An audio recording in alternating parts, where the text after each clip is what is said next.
ರಾಯಚೂರು ಜಿಲ್ಲೆಯಲ್ಲಿ ರಸಗೊಬ್ಬರ ಹಾಗೂ ಫ್ಯೂಯಲ್ ಸಂಬಂಧಪಟ್ಟ ಹಾಗೆ ಬೇಡಿಕೆಗೆ ಅನುಗುಣವಾಗಿ ಸರಬರಾಜು ಇಲ್ಲ ಅಂತ ಹೇಳಿಬಿಟ್ಟು ಸಾರ್ವಜನಿಕರಲ್ಲಿ ತುಂಬಾ ಆತಂಕ ಆಗಿದೆ. ಇದರ ಬಗ್ಗೆ ಹಲವಾರು ಸಭೆಗಳು ಕೂಡ ತಗೊಂಡಿದ್ದೇವೆ.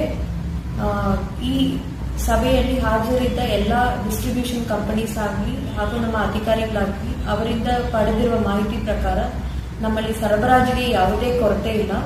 ಒಂದೆರಡು ರಿಟೇಲ್ ಔಟ್ಲೆಟ್ಸ್ ನಲ್ಲಿ ಸಮಸ್ಯೆ ಇದೆ ಫ್ಯೂಯಲ್ ಇಂಧನ ಸರಬರಾಜು ಮಾಡುವುದರಲ್ಲಿ. ಯಾಕಂದ್ರೆ ಅವರು ಕಂಪ್ಲೀಟ್ಲಿ ಸ್ಟಾಕ್ ಖಾಲಿ ಆದ ಮೇಲೆ ಆರ್ಡರ್ ಪ್ಲೇಸ್ ಮಾಡ್ತಾ ಇರೋದ್ರಿಂದ ಒಂದು 2-3 ದಿವಸ ಅವರಿಗೆ ಇಂಧನ ಸಿಗುವುದು ತಡವಾಗ್ತಾ ಇದೆ. ಆದ್ರಿಂದ ಅವರು ಅವತ್ತಿನ ದಿವಸ ಅಥವಾ ಇನ್ನೊಂದು ದಿವಸ ಇಲ್ಲ ಅಂತ ಹೇಳಿ ಬೋರ್ಡ್ಗಳನ್ನು ಹಾಕ್ತಾ ಇದ್ದಾರೆ. ಸೊ ಇದರ ಬಗ್ಗೆ ಈಗಾಗಲೇ ಸ್ಟಾಕ್ ಖಾಲಿ ಆಗಲಿಕ್ಕೆ ಅಟ್ಲೀಸ್ಟ್ ಒಂದು 3 ದಿವಸಕ್ಕೆ ಮುಂಚಿತವಾಗಿ ಅವರು ದುಡ್ಡನ್ನು ತುಂಬಿ ಸಪ್ಲೈಗೆ ಕೇಳಿಕೊಳ್ಳಬೇಕು ಅಂತ ಕಟ್ಟುನಿಟ್ಟಾಗಿ ನಿರ್ದೇಶನವನ್ನು ನೀಡಿದ್ದೇವೆ.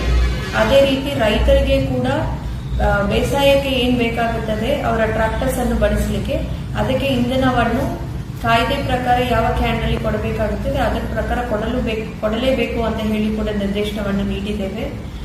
ಇದು ಅಲ್ಲದೆ ಯಾವುದೇ ಕಾರಣಕ್ಕೂ ಇಂಧನವಾಗಲಿ ಅಥವಾ ಡೊಮೆಸ್ಟಿಕ್ ಗ್ಯಾಸ್ ಆಗಲಿ ನಮ್ಮ LPG ಸಿಲಿಂಡರ್ಸ್ ಅಥವಾ ರಸಗೊಬ್ಬರಗಳಾಗಿ ಅದನ್ನು ಹೋಲ್ಡ್ ಮಾಡುವುದು ಅಥವಾ ಹೆಚ್ಚಿನ ಬೆಲೆಗೆ ಹೊರಗಡೆ ಮಾರಾಟ ಮಾಡುವುದು ಇದು ನಮಗೆ ಕಂಡು ಬಂದಲ್ಲಿ ಕಟ್ಟುನಿಟ್ಟಿನ ಕ್ರಮವನ್ನು ಕೈಗೊಳ್ಳಲಾಗುತ್ತದೆ. ಆ ರೀತಿ ಏನಾದರೂ ಸಾರ್ವಜನಿಕರಿಗೆ ತೊಂದರೆಯಾಗಿದ್ರೆ ದಯವಿಟ್ಟು ಜಿಲ್ಲಾಡಳಿತವನ್ನು ಸಂಪರ್ಕಿಸಲು ನಿಮಗೆಲ್ಲ ವಿನಂತಿ ಮಾಡಿಕೊಳ್ಳುತ್ತೇವೆ. ಸ್ಥಳೀಯವಾಗಿ ನಮ್ಮ ತಹಶೀಲ್ದಾರ್ಗಳಾಗಲಿ ಅಥವಾ ನಮ್ಮ DD ಫುಡ್ ಆಗಲಿ ಅಥವಾ ನಾನಾಗಲಿ ನಮ್ಮ ಜಿಲ್ಲಾಡಳಿತದ ಸಂಬಂಧಪಟ್ಟ ಎಲ್ಲ ಅಧಿಕಾರಿಗಳಿಗೂ ಇದರ ಬಗ್ಗೆ ಯಾವುದೇ ದೂರು ಇದ್ರೂ ಕೂಡ ನೀವು ನೀಡಬಹುದಾಗಿದೆ. ಅದನ್ನು ಕೂಡಲೇ ಬಗೆಹರಿಸಲು ನಾವು ಕ್ರಮ ಕೈಗೊಳ್ಳುತ್ತೇವೆ. ಆದರೆ ಸರಬರಾಜಿನಲ್ಲಿ ಯಾವುದೂ ಮೇಜರ್ ಅತ್ಯಂತ ಸಮಸ್ಯೆಗಳು ಇಲ್ಲ ಅಂತ ಇನ್ನೊಂದು ಸಲ ನಾನು ತಮ್ಮಲ್ಲಿ ಎಲ್ಲರಿಗೂ ವಿನಂತಿಸಿಕೊಳ್ತೇನೆ.